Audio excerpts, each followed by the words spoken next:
Ladies and gentlemen, thank you all for joining me. We're going to go ahead and continue on this video here. I'm going to show you how these are baked in, the soil levels, and show you the colored green clay that many of these artifacts are packed in. The idea is to at some point get this out of here. It's pretty tough to get out. It's very large, but this beautiful statue has a lot on it and a lot going on in different directions. You guys can see these characters that are coming out, the faint colors of paint, and there's going to be a lot on this, so I really do want to take it out and see it. But at the same time, there's a whole lot blocking it too, and there's a cache of worked stones and artifacts here that kind of need to show as I do what I'm doing, because I don't really like destroying this site, but as you guys know, this is all getting destroyed by the water that has now been introduced into this small canal. And so right now what we're doing is kind of digging out some of these crystal gateways that are stuck inside of here, and I want to show you the color and the way that they're packed in here. Many times there's beautiful images on these, the way that they're colored and things, especially right when they come out. In the last video, if you guys caught the last one, you guys will know that we looked at the clay packing that is on these that resembles the eyes that are just, they're 3D Play-Doh eyes. So these are the way that the people who placed them into this spot, this is the way that they packed them. This is the color that they had. There's no stain or anything degraded on any of these. So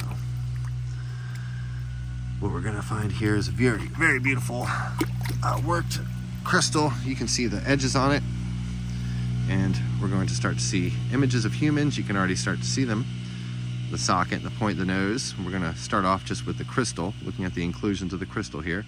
You can see how that nose can come out, and it just makes a profile image of a human right there. As we tilt it here, we can see an image of a bird. This is a painted in bird. You can see how the beak is on the right hand side, the crest is on top, and birds are always up in the trees. So if you look at it up here, you can see how the wings come out, see how the tail is represented. That beautiful tail, the ripples for it and everything. Now looking further into this paint and this color will reveal different images, but let's go ahead and keep on moving. Right off the bat, of course, we can see the colored in character here. We see the eye, the nose, and the mouth, this white character. You might have some other stuff on top of his head. You might be seeing the eye up top.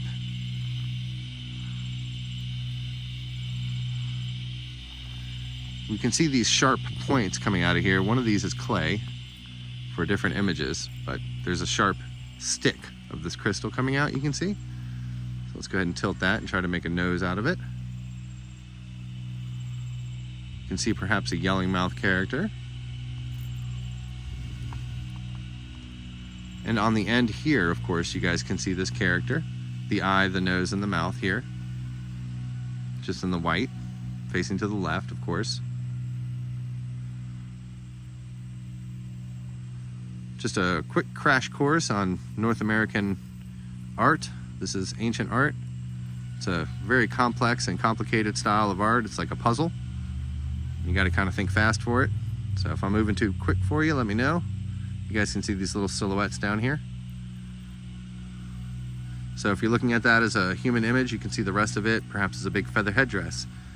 Just looking on the interior of the stone here, you can see the eye, the nose, the mouth, just on this section.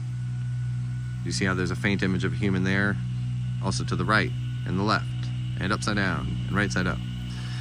The common archaeological aspects of this, of course, are the sharp, napped edge, you guys can see, and the flat edges, and these, geologists won't be able to explain why there are so many sharp edges, but also polished edges as well. We have lots of artifacts here that are coming out of this cache. This section of the creek is very rich in beautiful artifacts. We can go ahead and take a look at a few that have already kind of come out here. This one's dried off. So this is just a very geometric crystal, painted opaque black. This black actually has images and things on it as well. So you can see how this whole thing has been hashed and chipped, and more than likely there's a mammoth on top. The whole thing represents a mammoth, actually. Go ahead and wash my hand off because I'm fairly certain I have an ant crawling into my ear. But speaking of ears, you guys can see the big ear of the elephant here. And if we tilt that stone to show you the hump, the trunk separated, and you're looking at 1 foot here, and then on my pinky, the other foot. So the whole body of the mammoth. So you're not just looking at the face, of course, you're looking at the whole body. As we tilt it, that eye that you were looking at, see how it's a little far away from the end of the head? You line that up so that it's proportioned. Now that eye is proportioned to the elephant's face. You guys can see that? And then you can see how the rest of the elephant is represented there. We're gonna go ahead and look on the right-hand side. There'll be nice little human images. See how the little silhouettes, how the ridge for the eye comes up, the nose. Just little silhouettes pop out. Look for the longest point as being the nose. You can see how as we tilt it, maybe the eye comes back here, and then you can tilt it further. It's the style of the art. Very curious stuff. Now all these take a little bit of interpretation and looking at. All of them have little faces on them, as you can see, every edge, but it takes a little while to look at every single one. So we're not gonna go all the way down the rabbit hole with this one. We're gonna go ahead and keep moving on to some other ones. So trying out a different style, guys. I'm trying to go pretty fast, so don't worry, everything's fine. I'm just made a couple videos today, and I also have bugs eating me right at this moment, so I don't feel super fantastic about digging into this cache either, but this is that really dark red green clay, and it smells amazing, this stuff right here. You guys can see this dark green stuff, and it is just like Play-Doh, you can see. And I imagine you can fire this. This is probably a workable fireable clay, but it has all kinds of beautiful little bird effigies, all these tiny little stones inside here. But the smell of that stuff, oh, it smells so good. It's like really earthy. It's definitely scented. Whatever it is, it's scented with something like lavender or something. Many of the wooden artifacts, like the big wooden totems that I was able to find early on, are scented. So here's a very beautiful one here. Still has a lot of its clay and paint and things on it, but it's super heavy and super big. But you can see the weird shapes and I'll show you real quick, just at least in the water here, how we'll have these little silhouettes on it and how these little blocks are cut out of it. If you look closely, you'll be able to see a lot of little carvings and things. This is ancient American stuff. You see how they put, like on the bird head there, they made it all green. They put that other clay on there. It's probably a bird head to the left as well. Really big into birds. These are the human images here. So you can see how the eye, the nose, and the mouth here on this, just like a whiter face. And then you might be able to start to see a skull pointing upward as well. He's got a little fuzz on his head. It's a bird as well, but then when you tilt it further, it becomes a human.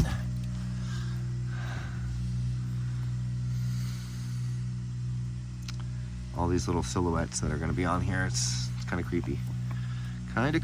So, you know, once you know that these, and you understand that these are made by human beings, you don't just want to go ripping them out. So in the clay here, you can see how this dug out. I just dug it out pretty well for the bird's eye, because I knew that bird's eye was going to be there. And the rest of the clay there is pretty smooth, but just digging out for the bird's eye, and you can see how the beak is represented there and the ribs on the beak. So it's just a big duck head here. Very cool. Guys, it's a whole lot to share this with you. It's really exciting, and I'm really hoping that our state of North Carolina here gets their head in the game. And this is the other part of that bird effigy here. They put them really close together, and you see how they burnt them. So this is the other section of that one. They come in sets often. So this was also a bird here facing to the right with a pointy beak, and you can see all kinds of little, see how the eye sockets coming out, and different little human images and things on these. That's why all these burnt, weird shaped stones with these large, giant blades on them, that's why they're all sitting out here. This is all preserved for us to try to understand. So those, like I said, go together. This is all part of one collection. There's actually another one back there, but you can see all these polished gemstones as well. little jades and agates and things that come out of here. And they all represent bird heads in different ways. Very, very, very rarely do you find full arrowheads. Sometimes they sneak them in, but you don't find them very often. Most of the time these are all ceremonial pieces. So this is looking like the final piece of that collection. So just be a smaller version. You guys have seen all these before. They look like just rocks, but the way that these all fit together, they create a little effigy set. And all together, they make another image. So it's really cool. All right, folks, we're gonna go ahead and see if we can't pull this little guy out of here at some point. Might have to wait for another rain for it because there's some gateways stuck in here that I really want to get at. Here's one. If I can get it before it falls down, there we go. So everything that's going to be buried here is going to be really, really beautiful, I know, because of all the other stuff that's around here. So this was a kind of an honored spot. So it's going to have some very nice ones. This one's high level. You know, as a culture that knew this and dealt with it every day, not just every day, but for generations and generations. You know, their mom did it, their dad did it, their uncle did it. Every single person, their great-grandfather, all the way down till, you know, from the beginning of consciousness, apparently, did this with these stones. And so it is a language that takes a while to learn. So if you haven't learned it yet, go out into your creeks and your rivers as deep as you possibly can, and you will figure it out for sure. All right, folks, I got all the critters getting on me, so I'm gonna go ahead and get out of here, and I hope you guys have a wonderful rest of your day. Bye-bye.